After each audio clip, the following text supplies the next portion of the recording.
ഗുരുഭ്യോ നമഃ. ജനനവും ഒപ്പം മരണവും തിട്ടപ്പെടുത്തുന്നതിനിടയിലുള്ള കാലയളവാണ് ജീവിതം എന്നത്. പഞ്ചഭൂതങ്ങളാൽ നിർമ്മിതവും പഞ്ചേന്ദ്രിയങ്ങളും പഞ്ചകോശങ്ങളും സ്ഥൂല സൂക്ഷ്മ ശരീരവും പ്രകാശപൂരിതമായ സപ്ത നാഡീകേന്ദ്രങ്ങളാൽ സഹസ്രാരത്തിൽ എത്തിച്ചേർന്ന് ബ്രഹ്മത്തിൽ അലിഞ്ഞു ചേരാൻ കഴിവുള്ള ശ്രേഷ്ഠ ജന്മമാണ് മനുഷ്യജന്മം.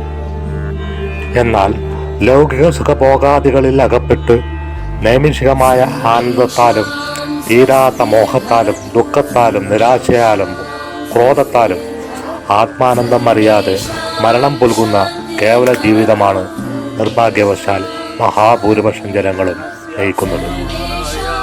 എത്രയോ ജന്മങ്ങൾക്ക് ശേഷം ശ്രേഷ്ഠവും ദൈവികവും നിറഞ്ഞ ജന്മം കൈക്കൊണ്ട മനുഷ്യൻ തൻ്റെ ഉള്ളിലെ സൂക്ഷ്മ ശരീരത്തിലെ ആത്മാവിൻ്റെ ദൈവിക പ്രകാശവും അളവറ്റ ആനന്ദവും അനുഭവിക്കുവാൻ ശാസ്ത്രീയമായി പഠിക്കേണ്ടതുണ്ട്.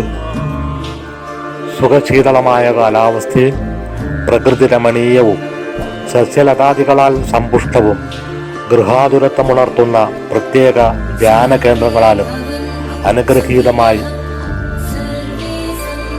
വിരാജ്പേട്ടയിലെ സച്ചിദാനന്ദ ആശ്രമം അവിടെ എത്തുന്ന ആത്മീയ അന്വേഷികളെ ഏകാഗ്ര ധ്യാനത്തിൻ്റെ പ്രത്യേക അവസ്ഥാ ലോകത്തേക്ക് എത്തിക്കുന്നു എന്നത് അവിടം സന്ദർശിക്കുന്ന ഏവർക്കും അനുഭവവേദ്യമാണ്.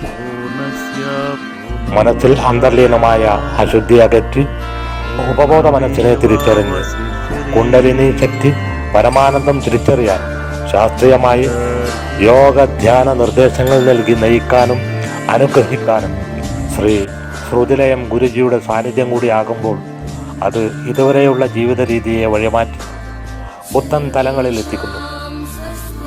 ഇവിടെ ഞാൻ അനുഭവിച്ച അനുഭവ സാക്ഷ്യം ഞാൻ നിങ്ങളോടൊപ്പം പങ്കുവെക്കുന്നു എന്ന് വിനോദ് കരിങ്ങാട്ട്, നീലേശ്വരം, കാസർഗോഡ്. എല്ലാവരെയും ജഗദീശ്വരൻ അനുഗ്രഹിക്കട്ടെ. ലോക സമസ്ത സുഖിനോ ഭവന്തു.